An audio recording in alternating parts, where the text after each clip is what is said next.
Hey everybody, welcome to Cybersecurity for Busy People. I'm Zach Varnell, and let's just get straight into the headlines for today.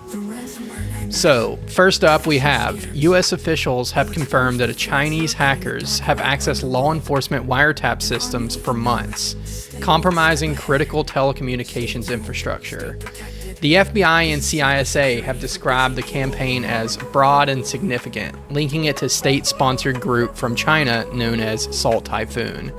This group is a splinter of the larger Typhoon hacking collective, which has been behind multiple high-profile cyber attacks on U.S. infrastructure. The breach targeted several major telecom providers, reportedly including AT&T, Verizon, and Lumen Technologies. Hackers gained access to sensitive data such as customer call records and internet traffic, impacting millions of Americans. While U.S. officials assure that only a limited number of individuals were affected, primarily those in government or political roles, the implications are serious. The attackers also exfiltrated data related to law enforcement requests, which could potentially jeopardize their ongoing investigations. And high-profile figures, including Donald Trump and J.D. Vance, may have been among those targeted. And J.D. Vance, I think, even said that on the Joe Rogan podcast that he had been, or at least he had heard that he had been. Cybersecurity experts warn that this breach underscores the increasing sophistication of Chinese state-backed groups. Salt Typhoon exploited vulnerabilities in wiretap systems designed for so-called lawful surveillance, turning the critical tools against their operators. And China, for its part, denies any involvement, reiterating its opposition to cyber attacks. All right, next up, we have a DNA testing company that promised to unlock the secrets of its customers' genetic data has vanished without a trace. Atlas Biomed, a UK-based firm, has reportedly shut down operations, leaving customers unable to access their genetic records. Attempts to contact the company have failed, with its London offices closed, phone lines dead, and its social media accounts inactive since 2023. The company's website, atlasbiomed.com, is now offline, and customers who relied on the platform to view their test results have lost access. With no downloadable copies, they are left in the dark about their genetic information, and more troublingly, the current whereabouts of it. And while there's no evidence yet that the data has been misused, concerns are mounting. Four of the company's 8 officers have resigned, and the two of the remaining ones are linked to a Moscow address shared with a Russian billionaire and the former director. So this incident reignites the debate about the risk of sharing genetic data. In recent years, similar cases have raised alarm bells, like MyHeritage that suffered a data breach in 2018, exposing 92 million users' data. And in 2023, 23andMe was hit by a credential stuffing attack with data from 7 million customers sold on dark web forums. Experts warn that even well-intentioned companies pose a risk. Genetic data tied to personal information is a goldmine for advertisers, insurers, pharmaceutical companies, and a prime target for cyber criminals. I'm sure, scammers and things like that could use that data just as well as the legitimate, advertisers and insurers and things like that. All right, next up, Palo Alto Networks have confirmed active exploitation of a critical zero-day vulnerability in its firewall management interfaces. So this flaw is an unauthenticated remote command execution vulnerability, which is about as serious as it gets. Targets would be internet exposed firewall management systems. So, most of the time when you're installing a firewall, there's an option to be able to access it over the internet, so you don't have to go into the office necessarily every time or connect to a VPN, but you could just connect to its IP address or to, its subdomain and manage it that way, even from your home or from wherever. The CVSS score, the severity, is 9.3 out of 10, which, it's about as bad as it gets. So Palo Alto recently updated its advisory, confirming that threat actors are now exploiting this vulnerability in the wild.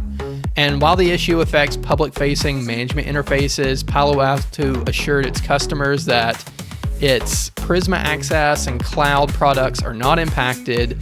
The company is actively developing patches and threat prevention signatures. So if you have one of these Palo Alto firewalls in your business, in your company, just look out for that patch and apply it as soon as it's available.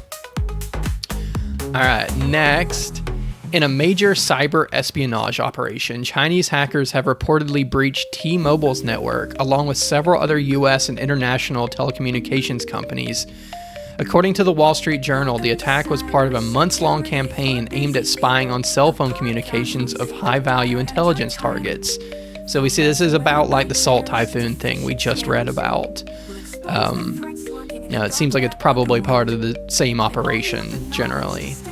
So the breach, linked to a Chinese intelligence agency, allowed hackers to intercept sensitive surveillance data intended for American law enforcement. So there we go, almost the same thing. It might even be kind of talking about the same incidents here in one, except it's talking about, breaches of T-Mobile and things too. While it remains unclear what specific information was accessed, T-Mobile has stated there's no evidence of a significant impacts on its system or customer data. So, and then like we just talked about, this follows recent warnings from the FBI and CISA about China-linked hackers infiltrating telecom networks, including those of Verizon, AT&T, and Lumen Technologies. These breaches reportedly targeted systems used for government wiretapping. And China has consistently denied accusations of state-sponsored hacking, but U.S. officials are on high alert, citing growing threats and national security. And the full scope of the attack is under investigation. Maybe we'll know more. Maybe we won't. We'll find out. All right, next up. In 2023, the Clop ransomware group executed a massive cyber attack against MOVEit Transfer, which is a secure managed file transfer software, compromising sensitive data from hundreds of organizations. The breach, now considered one of the most significant in recent years, exposed vulnerabilities in the very systems designed to protect critical information. Clop, known for its ransomware as a service operations, deviated from its usual playbook in this attack, and instead of encrypting the data, the group simply stole it and began extorting victims by threatening to release it. This shift in tactics left the organizations unable to rely on their standard recovery methods like backups or potentially getting the decryption keys.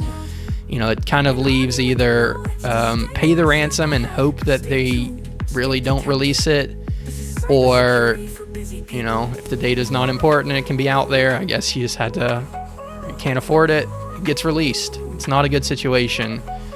The attack exploited multiple SQL injection vulnerabilities in the MOVEit Transfer, and this flaw allowed Clop to infiltrate systems, steal files, and insert backdoors. Among those affected were high-profile organizations, including government agencies, schools, and corporations. The breach exposed personal data of over 769,000 individuals. Victims are now pursuing legal action not only against the vendors, but also against MOVEit's developer, Progress Software. Wow.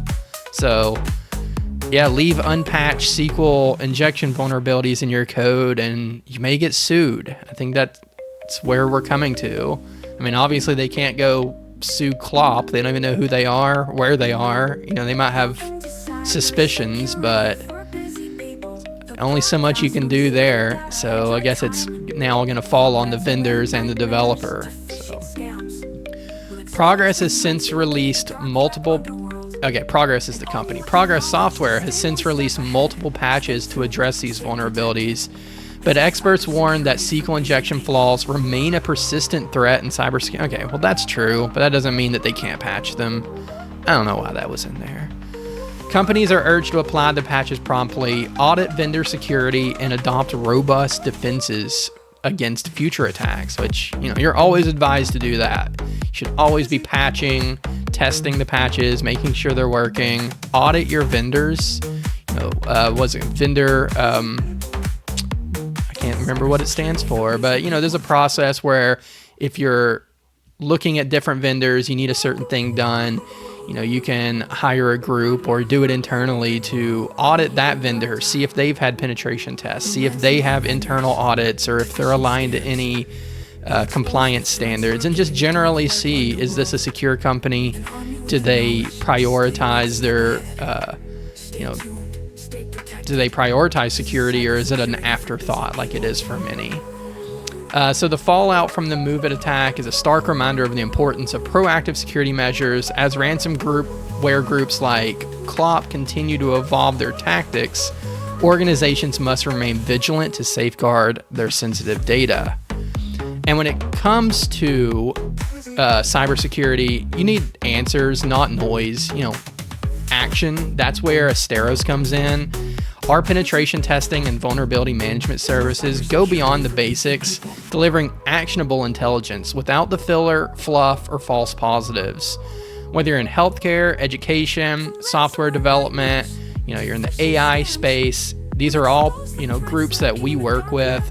Our expert team will uncover real vulnerabilities before the attackers can exploit them. Web application and network testing, quarterly vulnerability scans, we do all of that. We provide clear, prioritized insights so you can focus on keeping your customer data safe, running your business, and keeping your name out of these headlines. I mean, think about if, what's it called? Progress Software. Had they had this done on MOVEit, no guarantee that everything would have been found and would have been just peachy, but they would have probably been in a much better place if they were aware of some of these, honestly low-hanging fruit vulnerabilities that basically any penetration tester worth their salt could have found, reported to them, told them how to fix. And that's exactly what Asteros does. So if you're interested in learning about any of that, you may have needs for penetration testing, vulnerability management, or really anything in the cybersecurity domain, please go check out asteros.com. And if that's not relevant to you and you know somebody who does work in one of these industries or may be interested, please pass this information on. But that is it for this time of Cybersecurity for Busy People. We will see you next time.